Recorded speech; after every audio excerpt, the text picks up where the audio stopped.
Here we go.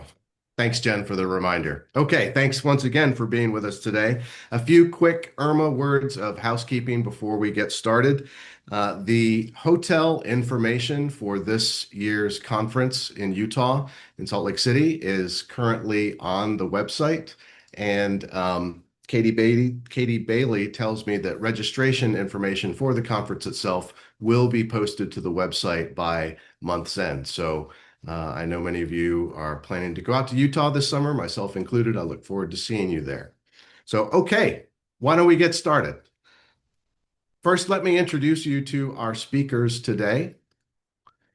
We have Rachel Coker from Binghamton University. So as Executive Director of Research Advancement at Binghamton, Rachel writes about topics ranging from physics to fiction. She also runs outreach events and serves as an adjunct instructor of journalism, former newspaper editor. Rachel graduated from the University of Rochester and the Columbia University School of Journalism. We also have Christina Dierkes. Christina is a content strategist for the Ohio State University's College of Arts and Sciences, where she leads a team of storytellers who contribute to college reputation, recruitment, success, and community building. She holds degrees in biology and journalism from Wittenberg and Ohio universities and previously served as membership chair for URMA. Next, we have Will Freund. Will is a science connector with a passion for education, the environment, and connecting interesting people and topics with the wider world. As a leader in non-formal education and award-winning filmmaker with almost a decade of experience, his driving passion is to lower the threshold to entry for all creative, scientific, and educational endeavors. And then last but certainly not least, we have Jennifer Leavey. Jennifer is an assistant dean in the College of Sciences at Georgia Tech. She leads faculty development programs and interdisciplinary academic initiatives. She was on the original planning committee for the Atlanta Science Festival and is currently leading an effort to create a graduate minor in science communications at Georgia Tech. So some exciting stuff and some knowledgeable folks to talk to us about engaging your local communities. So each of our speakers is going to talk individually first about the experiences at their own institutions.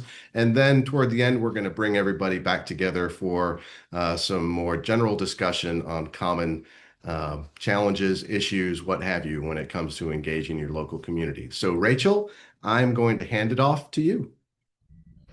Okay, thank you so much for that introduction, Mike. We do several different things in our office that could fit into this sort of broad idea of community engagement and broader impacts. But the one that I wanted to focus on today and tell you a little bit more about is our field trip program. So we welcome hundreds of visitors every year to our research facilities at the university, usually lab tours, but increasingly also STEAM tours that include a stop at our art museum. The office that I'm part of is called Research Advancement. I sometimes tell people that if you can't tell what the office does, that's a sign that the people who work there have very cool jobs, and I have a very cool job. And so the things that we provide, we set a schedule for the visits. We provide a staff member for each tour group. And so a group of 50 kids might actually be 5 different little groups going around.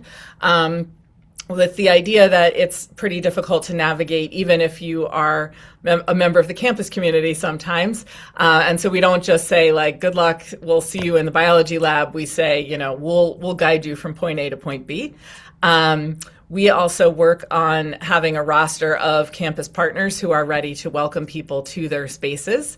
And then the groups that we work with at the university, those campus partners, they agree to clean up and get their space ready for guests and to open the space on time and for the whole time. So that sometimes means working with not only a faculty researcher, but somebody's grad students or other staff to make that possible. And then we ask that they arrange a sort of brief talk about the work that goes on in that space, and or some sort of hands-on activity. So in the photo that you see there on the slide, we bring students to our anechoic chamber. That's a room without echo that's used in acoustics research at Binghamton.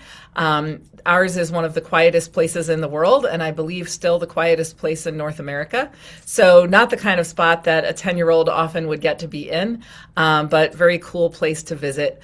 And then a side benefit of these tours, I'll just mention while we have this particular photo in front of us, is that the kids also are getting some other kinds of information along the way. And I would say one message that they definitely leave campus with is that we have an international team here.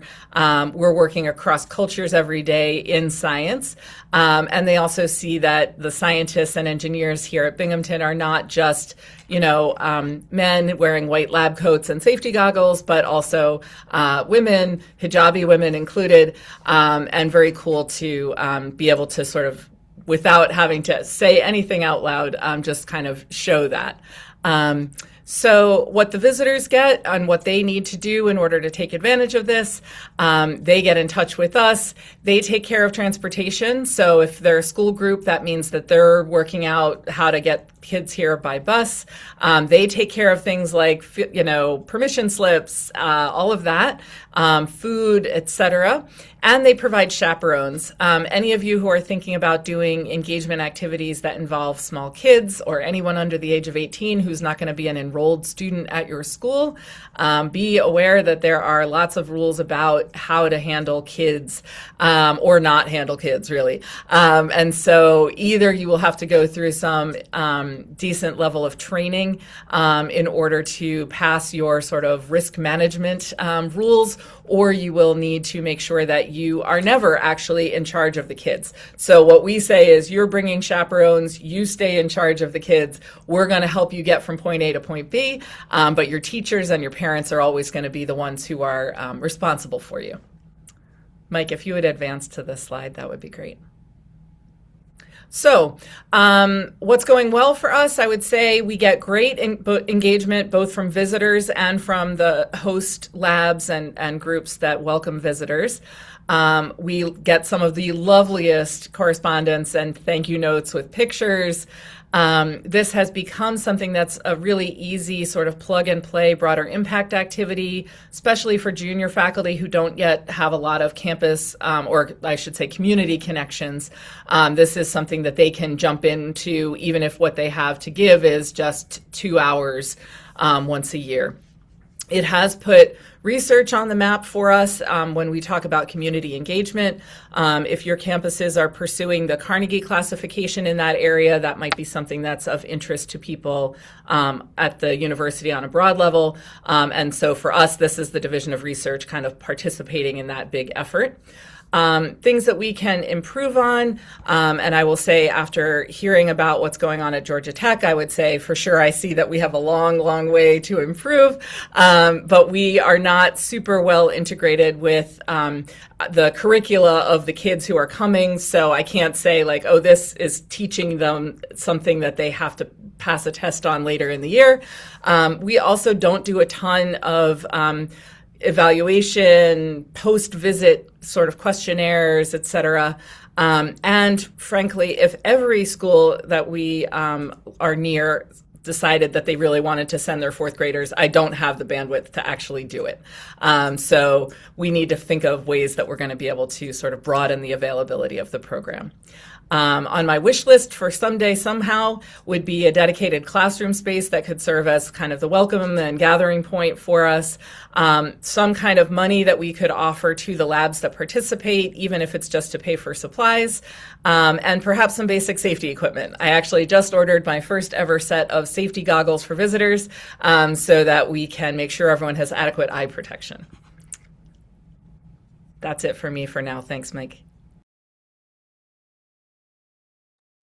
Thank you, Rachel. Now let's move on to Christina, who can talk to us a little bit about what's gone on at Ohio State.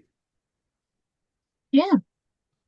Thanks everyone for coming. I'm excited that this is definitely a topic that seems to resonate with people. We in the College of Arts and Sciences host the Science Sundays lecture series, which is an in-person lecture series that started back in 2011. So I need to think of some 15th anniversary celebration for next school year. But it's an in-person lecture series, about an hour of presentation from a faculty member or other researcher. There's a audience Q&A component in there to bring in a little bit of a conversation with the people who are attending. And then usually it is followed by about an hour of a reception. You get really good brownies, you get kind of middling coffee, and then you get an opportunity to talk to both the speaker and some of the other researchers and faculty members who are usually there to support the speaker, but then also to be available to the audience. Given that it's, our flagship kind of outreach event, we obviously use a lot of faculty members from our own college, but we also bring in speakers from the rest of the university. Ohio State is a big place with a lot of cool stuff going on. And then we also bring in some external speakers. We've had a New York Times data visualization specialist speak. We've had the former CEO of Moderna, who was there during the COVID vaccine development. So just a lot of really cool people doing really cool things. We select our speakers via a faculty advisory committee, and our faculty lead is really, really insistent on having speakers who aren't just good at talking to the public, but who are interested and enthusiastic about talking to the public. It is surprisingly difficult to become a Science Sunday speaker simply because we have that one person really, really gatekeeping to make sure that this is an experience that our audience has come to expect from us, but also that makes first-time attendees realize, like, this is something that I want to come to regularly. If I can get the next slide, please. Speaking of our audience, we have one of the most loyal audiences that I've ever been in touch with in my time in academia. I used to work on a different type of outreach, and our regulars show up every month. They're there on that Sunday afternoon. They bring their friends.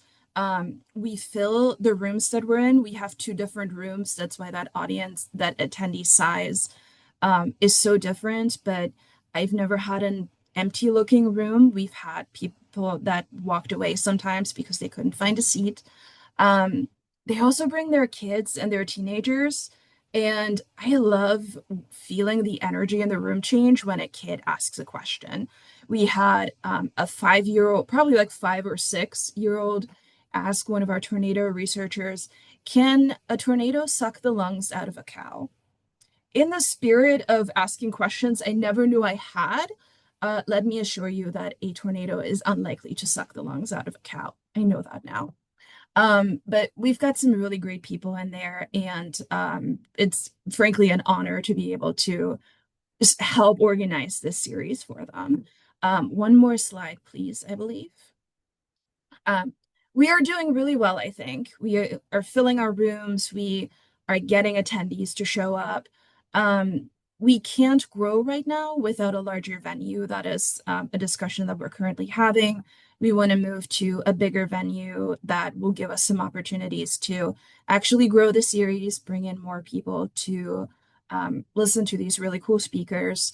We have some campus partnerships going on where people will help us with some of the cost of hosting the series. Most of it is paid for by the college, but also helping us with additional connections to bring in some of those external speakers. But I think there's opportunities there to build more of those campus relationships.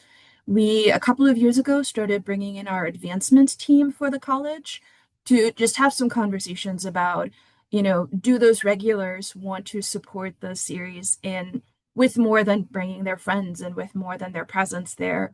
I don't know that that has developed into much yet, but I know that they're doing a good job of starting to build those relationships, and they have a couple of people in mind who might be interested in a named lecture. Maybe the September lecture becomes the John Smith Science Sundays lecture. So there's a lot of cool stuff going on there. My biggest opportunity for growth that I am personally most excited about is that reception. Again, right now, it's just people in a room with some snacks having good conversations. But I think there's opportunities there for maybe our recruitment team, maybe those really smart kids who come to ask questions also want to eventually come to Ohio State as students. Here's an opportunity for the parents or the kids to have some conversations. I also think it would be cool to bring in partner exhibits. We've had poster sessions with graduate students that were really successful.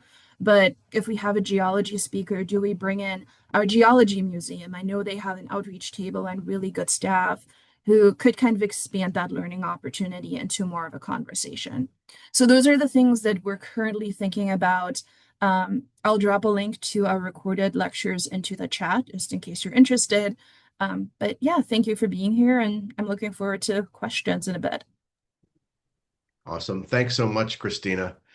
Okay, let's move on to Will, who's going to tell us about his experiences in Utah, I believe, and maybe North Carolina too. Will? Yeah. Thanks, everybody. I'm super excited to be here as a reintroduction. Again, my name is Will Freund. I'm the director of Freund Media, which is a consulting group focused on science engagement, science communication. And I'll be talking a little bit about kind of a variety of experiences that I've worked on in the past, and experiences and things that I've seen in my work in community engagement. For a little bit of background, I got my start in community engagement working at the Moorhead Planetarium and Science Center at UNC Chapel Hill, but have had the opportunity to attend and work with science engagement organizations and groups all across the country, which is really, really great.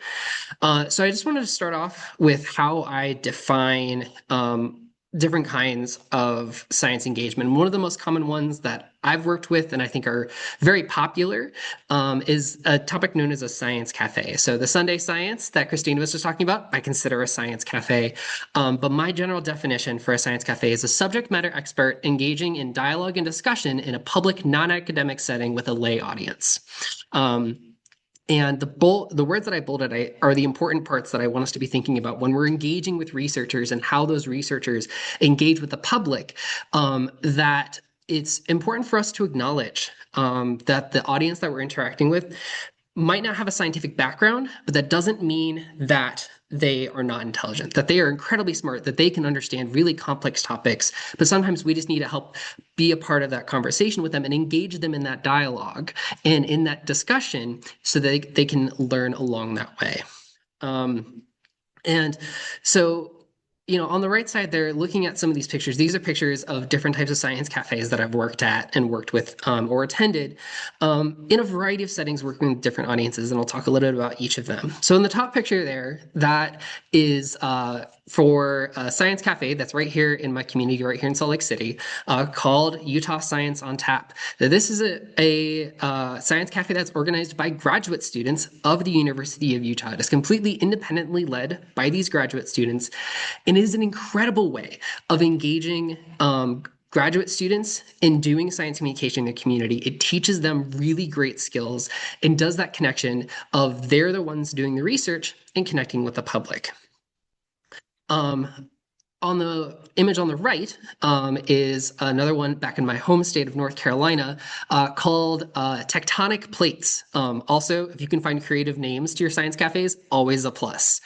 This is one called Tectonic Plates at a tiny little bar in a smaller town in North Carolina, Burlington. And it was organized by one single faculty from Elon University, but it wasn't associated with the university, that it was just something that he was really passionate about and saw a need in the community to help share this research, and really was focused on bringing non-academic people to give these kinds of lectures. So for example, here, this is a forensic scientist from the firearms lab at the state of North Carolina talking about how they identify and match bullets to crime scenes. Fascinating, not an academic, but still very interesting story to tell, and has that research backing. And then on the bottom picture there is actually a focus from a teen science cafe. That for teen science cafes, there's a whole international or national network called the Teen Science Cafe Network that is focused on in bringing these kind of science lectures to a youth audience, because Christina was talking about it, and Rachel as well, that universities have a really important opportunity to engage with younger audiences because these are your potential future students in your labs. And so they have a specific program to help you in your research group, community organization, find partners and ways to host these teen science cafes to engage with them. And so that's all to say that finding that community partner to host those public engagement events is really important. But in addition to that, it's helpful to help prepare those researchers for effective, authentic connection, because that can make or break your event. That if people show up to hear about a cool topic, but the speaker sounds like they're just a robot spewing big science words that people don't understand, that's not going to get the kind of engagement and connection that you want to look for. So next slide, please. And so what I think about a lot when it comes to community engagement and research is community engagement requires intentionality, that it's not just something that you just say, oh yeah, we do community engagement. But it needs to be something, a forethought, not an afterthought. It's something that goes into your planning session when you're, part of a research magazine, or you're from a department of your research communications. Be thinking about your community engagement early, so that you can start to think about what kind of metrics can that line up with the research that you're doing. And also, and I'm sure, Christina, you could probably potentially look at this from the years back with Science Sundays, that sometimes results are slow and that it might take time to see the results of that. So it takes investment. And similarly for what Rachel was talking about, that if it really picks up, then you also need to find how are you going to make this a sustainable program? Because oftentimes community engagement work is not revenue generating by itself, but it can be indirectly. And so thinking about how can you make this a sustainable program and find those partners to make that sustainable, because also creating those community partnerships can be multifaceted and have multiple benefits as well. Practice perfect. We were talking a lot about evaluation. We're going to talk more about that later, because you always have to be iterating, always be evaluating and evolving the program, because that's the best way to meet your community where you're at. And so I ultimately want to have this all kind of think about that community engagement also is community building, that this is not a one-way relationship, that true community engagement is a two-way street, that you have an opportunity to give a lot to the community, but then also the community has a lot to give to you as well. And if you think about that open-ended conversation, then that can also really open up a lot of possibilities in the community engagement work that you do to also benefit your researchers. That's all I got for now. Awesome. Thanks so much, Will. Okay, let's move on to our fourth speaker. Jennifer Leavey is going to talk about what's going on down the road from me at Georgia Tech. Yes, so I'm Jennifer Leavey. I work in the College of Sciences at Georgia Tech. I'm a faculty member in biological sciences, and I've been involved with science communication research or science communication efforts on campus for a long time.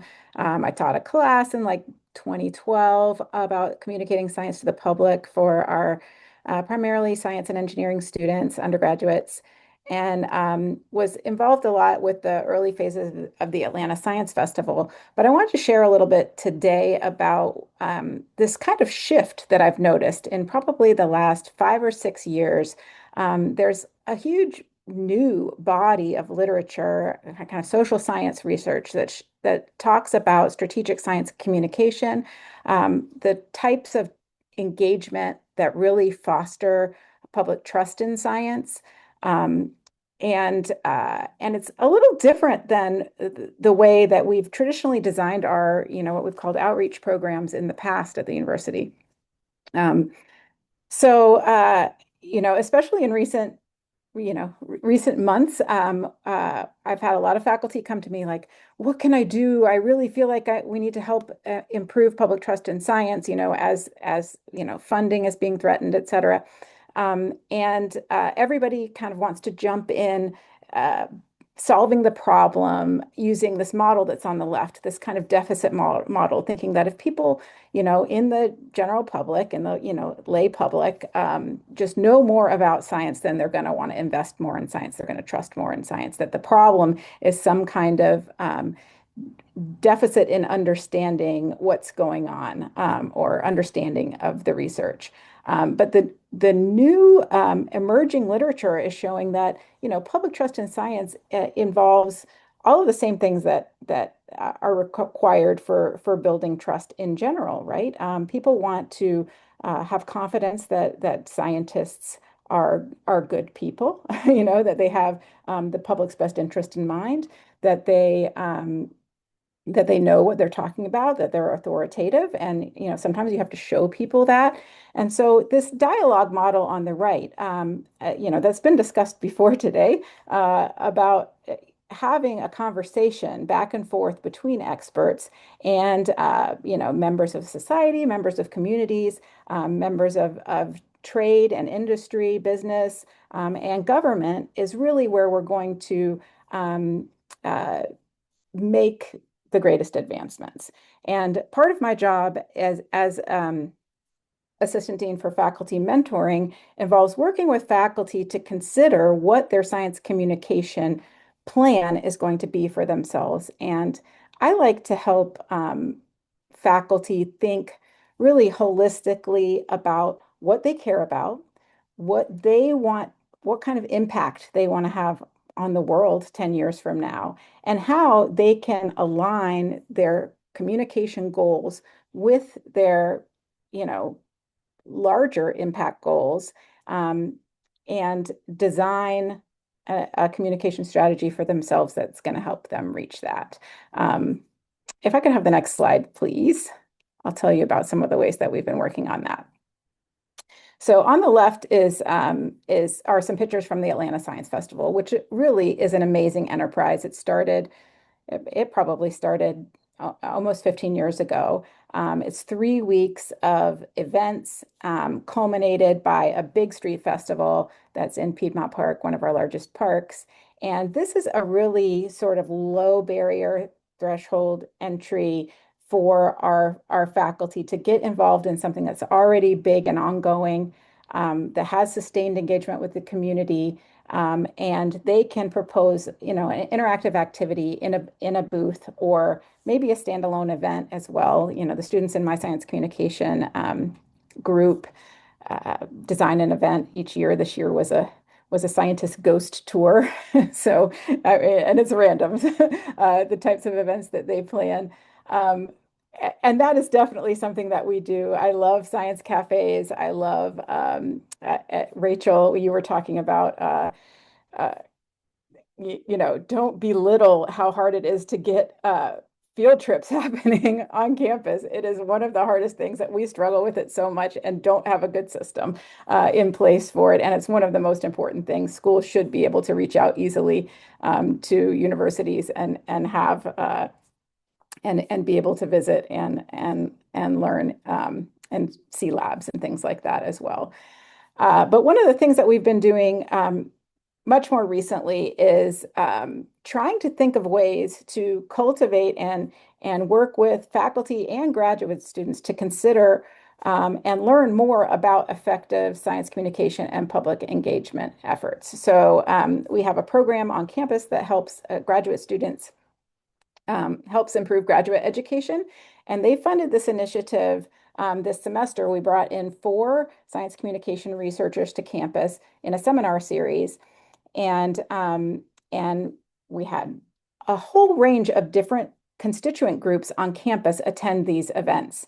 And this has been really one of the most enriching things that I've done in recent years, because we have participation from graduate students who are interested in science communication, faculty, research faculty members who are interested in communication, and then our professionals on campus, our institute communications and research communications professionals have been coming to these seminars.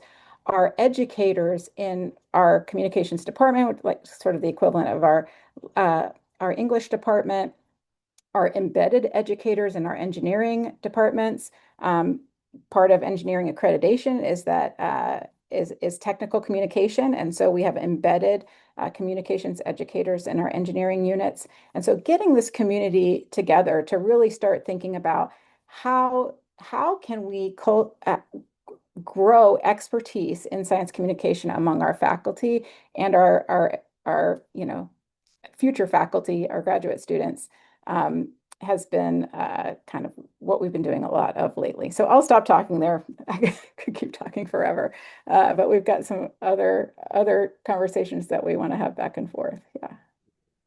Thanks so much, Jennifer. I want to hear more about that faculty ghost tour. Certainly been Yeah, ghosted it was by a student-led. Yeah, science ghost tour. So let's hear from everybody on the next few slides, and talk about some common challenges and issues that we all deal with when putting together events like this. Let's get, before the event, setting your institutional goals for what you're doing, recruiting the faculty, recruiting the right faculty, the right speakers. I want to echo what I think I heard Christina say, or maybe it was Will, about you really need good speakers, speakers who can engage the audience. But let's talk about setting institutional goals. Who wants to go first? Talk about matching up these activities to what's in your strategic plan, that sort of thing. Christina? I think that may have been one of my bullet points. I think having those goals in mind that go beyond, I want to do an event, I want to do a thing.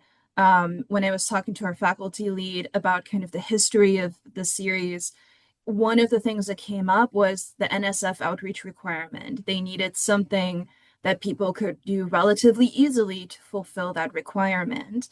And something that I heard a lot in the conversations that I've been in this year is going beyond just having that we do a thing and then it's all good. So building, a list of speakers based on things that are a priority for the university. So you can show off people in the college who are doing things that align with university and state and national priorities.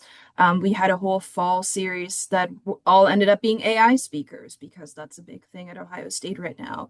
But whatever your strategic plan says about getting community involvement, what are the goals that the larger university or your institution has, being able to somehow align with that and speak to that, I think is really important for success and for leadership buy-in. We also send personalized invitations to leadership who might be involved in a particular area. We had an arts and AI speaker a little while ago, and we invited our vice provost for the arts. They may not show up, but you've had the opportunity to make a point of contact there. Great. Thanks, Christina. Anybody else want to talk on that? I'll jump in with two things. One is before this is sort of preamble to, does this fit into your university's strategic plan or your division or college's strategic plan? I would say make sure that someone considers this your job. So you want buy-in at least from the person who you report to. So in my case, that meant convincing the vice president for research that field trips were not sort of a fun side gig I was doing because I was the mother of a fourth grader when they started, but that they were actually sort of part of our mission and we're going to play into some bigger things eventually. So that's one piece of this. The other thing I want to say is, even though we work with scientists, I think sometimes we don't give ourselves credit for our ability to experiment. And so when we started running these field trips, it truly was. I have two kids. The first one got to go to the local grocery store's bakery when she was in fourth grade. When her younger sister was a fourth grader, that field trip didn't exist anymore. And I was like, oh, how hard could it be? We'll have you come to visit me at work and we'll show you something cool. It turned out to involve like convincing her teacher, then her principal, then going to the school board, onward. But it was at first just an experiment for one school. Only because it worked and only because parts of it worked that we refined did it grow from there. So now every fourth grader in that school district comes to see us every year. And we have a long track record now, almost 10 years of doing it. But in that initial thing, we had to find out, at first we were inviting them for a half a day that included lunch. Now I know, I don't want any part of what fourth graders do at lunchtime. I don't need to know about your food allergies. I don't want to know about who buys lunch in the cafeteria and who doesn't. I'm sending you back to your school at lunchtime. See you later. But you can't learn those things until you try it. And so I would say give yourself a little bit of breathing room before you become so embedded in like somebody's strategic plan that you will have 500 visitors yearly. You need to see, can you do 40 visitors well? And what are you going to need from people in order to keep it going? Yeah, Thanks, I'll Will. jump in after that with a couple of thoughts. I think one of the first things is if you're thinking about doing any kind of public engagement, is first do a little bit of research to see if someone else at your university has already done something similar. Because then you don't have to reinvent the wheel. That learning process that Rachel was talking about can suck up so much time and so much effort. But if someone else, another lab, did something similar, they're like, I've already done this once, here's my notes, can save you a ton of time and can also help with getting buy-in from leadership of like, this has already been done in another department, another lab. Here's how ours is going to be different. Here's how we reach a different audience. And that can be really, really helpful. Additionally, I was in a unique position when I worked at UNC, but similarly, like here in Utah, just up the road is like, are there departments or offices that's their whole thing, is public engagement, research engagement. So things like at UNC, Moorhead Planetarium and Science Center, that was a department of the university. And like we did a lot of that. Or I think here in Utah, we have the University of Utah and it has the Natural History Museum of Utah is a department of the university. And so like, are there already people who could give you advice and context and potential connections in the community, so that you don't have to start from square one on a lot of those connections as well? Great. Thanks, Will. Anyone want to talk about getting faculty on your side? I like these two bullets that are here. Jennifer, how difficult is it to convince faculty to participate in something established like the Science Festival versus, maybe something you're trying to get off the ground? Yeah, I would say that having something that you can slot right in, so you don't have to reinvent the wheel, is really great. I mean, Atlanta Science Festival is its own organization. It's run by a big group called Science ATL, and so we don't really have to do anything except sign up for a booth. So that's a really low barrier to entry. Uh, in terms of kind of recruiting new faculty into science communication, I think just kind of selling how it can benefit them is really important. So,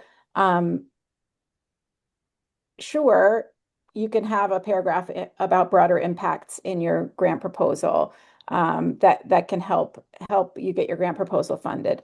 But oftentimes, sustained community engagement can have other types of benefits. So, for example, we have a faculty member in our Earth and Atmospheric Sciences department who does critical minerals research.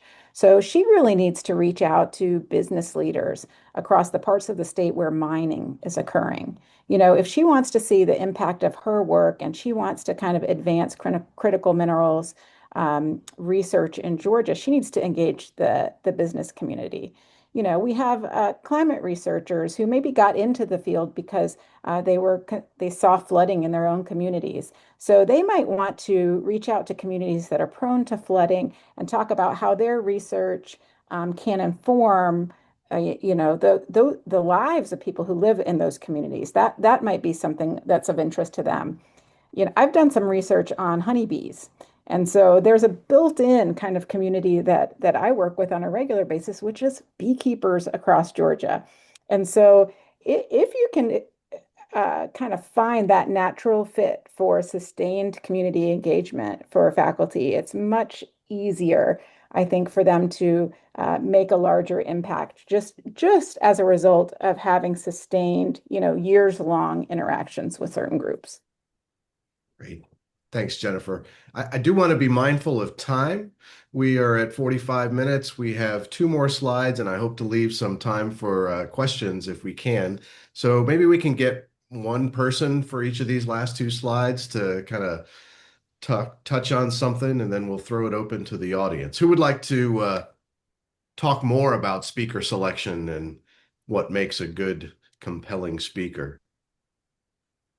Christina should Take this. Yeah, save me or Christina. I can jump in really quick, and you can tell somewhat over email, but also meeting them in person will tell you so much more.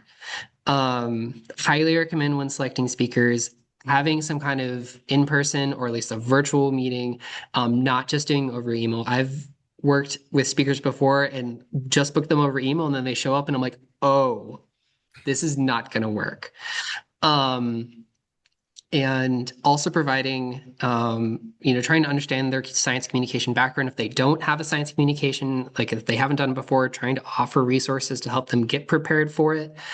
Um, that's kind of the biggest thing is just like, and also lay it out for them of like, what are the expectations? That if you, a lot of times when you ask them to give come give a talk, they're expecting to give a very science, like university lecture level talk. But if you're wanting them to have a lay audience, more public audience, you have to lay it out for them of like, this is the people that you're going to be talking to, not your coworkers. And that's important to differentiate as well. But Christina, do you have anything else you want to throw in real quick?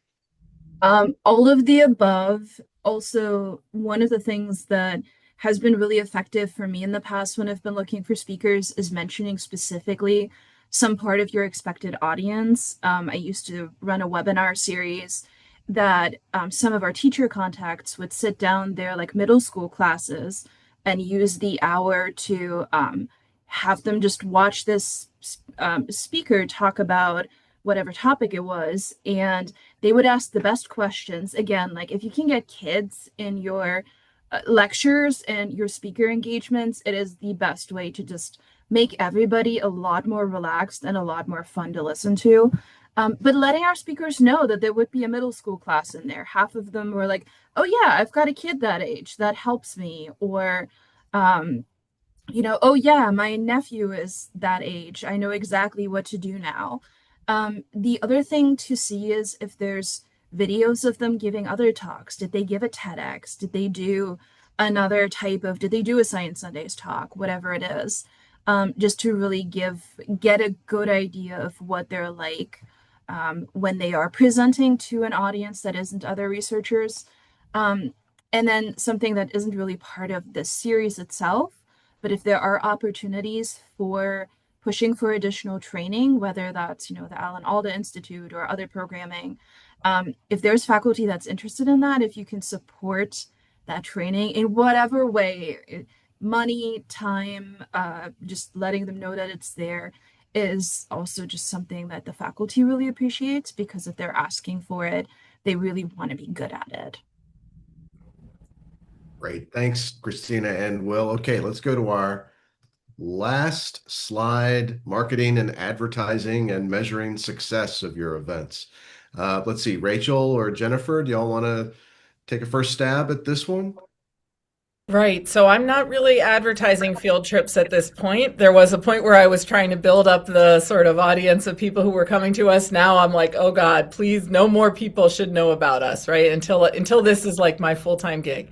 But in terms of success and other sorts of things, I take photos. I invite the university photographer. Even if all I have to share is a few decent photos from my iPhone at the end of a visit, I always email a thank you note to first separately to the teacher with the CC to the principal and say, thank you for coming to see us. This was wonderful.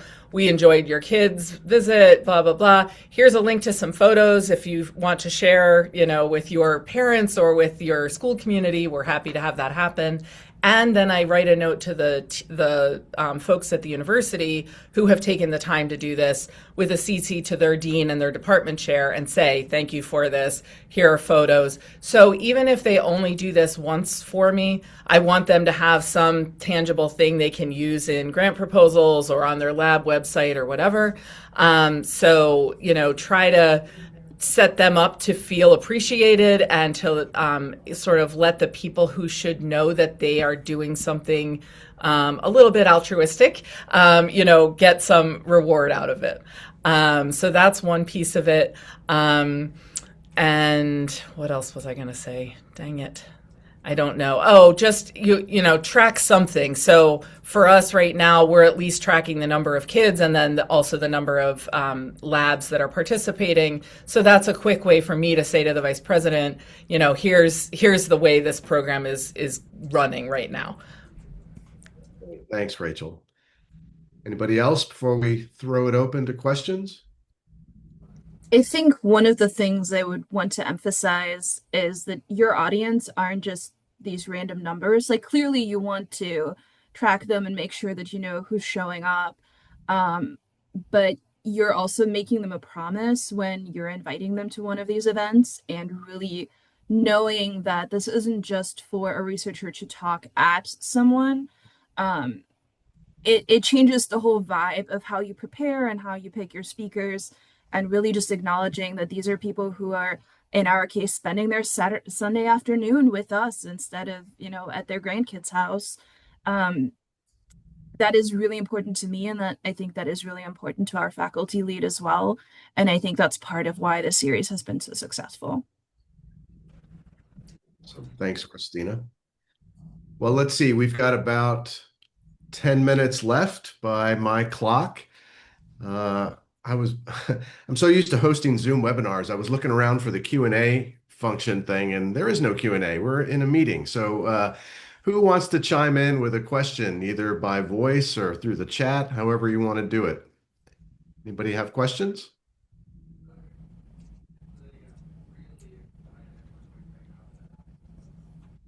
Looks like Julie. Julie, you've got your hand up. Go for it. Hi, I'm Julie Kiefer from the University of Utah, and I can vouch that Science on Tap in Salt Lake City is a great event. It's really fun to see the graduate students put it together, and there's a lot of energy behind it and a lot of success. So it's been really wonderful to see. I'm just wondering if some of you can comment on how long your programs have been going and how long it took to get them up and running, whatever that means, something where they're somewhat sustainable or successful. The fourth grader who I started our program for is now a college freshman, Julie. So about 10 years for the field trip program.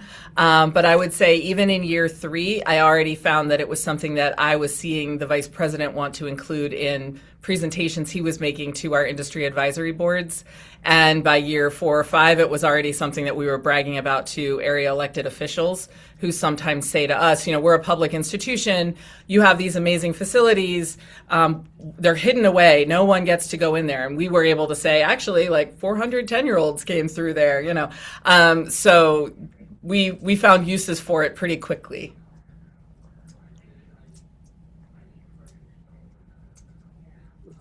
Martha, do you have a question? I do. My question, hi, I'm Martha Terry. I'm from Binghamton University. I have a question for Will. You mentioned that you communicate with somebody over email and then you meet them and say, oh no, this isn't going to work. So how do you handle that? Yeah, it's a really good question. So the way I try and frame that is when I was working to coordinate these kinds of events, that I usually had multiple irons in the fire on potential speakers at any one time. I usually had, 2 or 3 speakers potentials. And with that, I was always like thinking like multiple months ahead and be like, oh, hey, could you be available for one of these future months? Or just would you be interested? And try and have that meeting pretty early on, especially if it's a researcher who I haven't worked with before or doesn't have a public track record of any kind of public presentations. When I'm going to select, working to select speakers, before I even reach out, I do my due diligence to research not only their research, but have they given public talks before? Are there recordings of those public talks? Can I watch those public talks? Because that can give you a ton of information. If they don't have any of that, I always try to have that meeting ahead of time to just talk with them. Like, is this something you would actually be interested in? And in the case of like where they show up to give the talk and it wasn't what it was, like it did not go well. That's just something that like it was a part of the learning process for me when I was developing this program.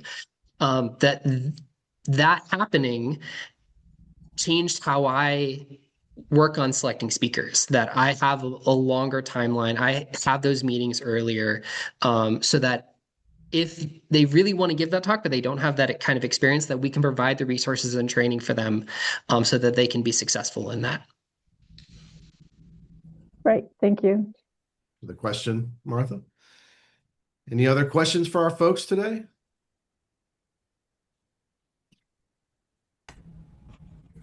Julie, you got another one? More questions. I'm wondering if anyone has measured other types of metrics like, newsletter signups or, perception of research and how that changes over time, or, something that's, kind of extends it to a longer term, I don't know, collaboration. Yeah. Or With impact. our B program that's been ongoing for a long time and has a lot of public engagement, definitely like newsletter numbers. That's a great way to measure it. It's like, oh gosh, every time I send an email, it's going to like, several thousand people. That's one indication of reach. I always encourage like my students when they're doing the science festival events to use backward design. Like, what do you want the outcome of the event to be? And then how would you measure whether you've achieved that outcome? And then, so sometimes they have learning objectives, like for the ghost tour, they selected 4 different, old deceased scientists. And then they wanted people who took the ghost tour to know about the research of those scientists. And so they designed a quiz at the end. That was a fun interactive quiz, and you won a prize if you completed it. So they were able to like do actual learning outcomes, measure learning outcomes as a result of their event. Um, I, I imagine it's more challenging for sustained engagement. You can do surveys and things like that, see how long people have been attending, like, for the Science Sundays, like if they been coming for 1 year, 2 years, 3 years, 4 years, 5 years, and what has the impact of that experience been on them? Like, did they decide to go study science in college or what? Yeah. Yeah, we don't necessarily do this for Science Sundays right now, but on a previous webinar series that had reporting going back to NOAA, we asked, how long have you been attending these? What made you sign up for it? But also, how have you used the information in your job or in your life? How has this impacted what you do? And it's not something that people are going to respond to often, but when they do, it has been like I ended up in a whole new field because I learned about this field being an option, or it was something that they brought back to their like county government because they were working at the wastewater treatment plant and got a really good idea from one of our speakers. So being able to kind of follow up with people is important. We do an end of year survey for Science Sundays. We did surveys after every webinar event in the last series that I helped manage.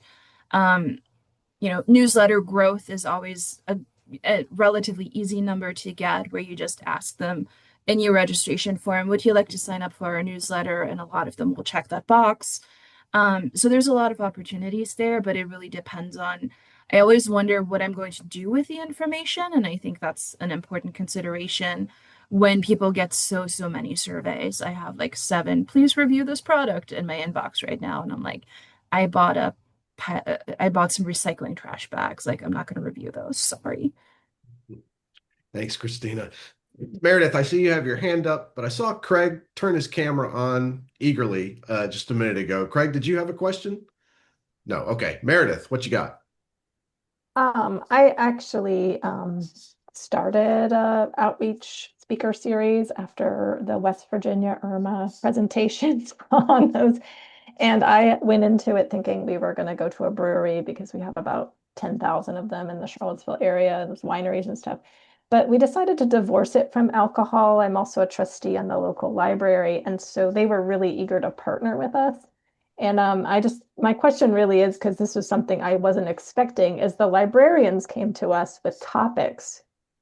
And I was wondering if any of you guys have that situation where the people will bring topics to you. So I've really tried to have like AI, dementia, a couple of really topics that our librarians say people are eager to hear from. And I've sort of started that with my slate of speakers, and I'm just finishing the first year, and we're going to expand to a second library in the fall. So I think it's going pretty well, but I loved hearing what you said. I certainly do not have 350 people there. I don't think I could fit them in the room. But one of also the things was to get it off of our campus because we have very limited parking and there's a lot of anxiety with town people. So I don't know if other people have that too. But I was going to just ask you about your topics. Are you being led at all by the audience, or are you always just saying like, oh, the university thinks these people should be of interest because this is our strategic research area? No, for us, that end of year survey that we do to our email list includes a question like, what would you like to hear about? Often those are the kind of current topics. We get AI, we get climate change, we get cancer research, vaccine research, things like that. But it is a consideration. Of course, we have to then have a speaker who can not only speak to that topic, but speak to that topic at a level that, our faculty team wants to have them be a speaker. But that is a question you can always ask. That is a question that once you're establishing that relationship with your audience, they're going to tell you, like, hey, it's really cool that you've had 4 AI topics, but I really want to know about dinosaurs again because I want to bring my kid who's obsessed with dinosaurs. So that is definitely an influence for us, absolutely. I'll chime in on that as well. That I've seen it done as like a part of an end of lecture survey. That's a really great opportunity to get people to fill out the survey of like, hey, if you want to suggest a future topic, fill out the survey. And what that does is it does two things. That first off, I say don't necessarily have every one of your cafe or lectures be speaker recommendations, but they can absolutely help inform it. But what that also means is that when you do have that event that was an audience recommendation, the person who recommended that topic is going to feel so seen, so validated, which then you'd be like, oh, they did that topic because I suggested it, which then is so great for then reinforcing that. So it's great to like have the topics that you want to have, but also bringing those audience recommendations is great to help build that engagement and commitment within the community as well. And it goes back to this idea of, oh, academia is completely divorced from real life. No, you asked us a real life question and we're going to try to address it. All right. Well, thanks to everyone. We are at time, so I'm going to thank our 4 speakers again for a great presentation today. Thank you again, for all your hard work on this and your time. We really appreciate that. And thanks also to all of our fellow Ermits for attending today. Just a quick look ahead. Our next IRMA Live will be on Wednesday, April 18th at 2 p.m. Eastern, and is going to be on social media. Sorry, in my quick search in my email, I didn't see a more specific title than that yet, but social media. Be sure to join us a month from today on April 18th. So thanks to everyone again for being with us. We will see you next time.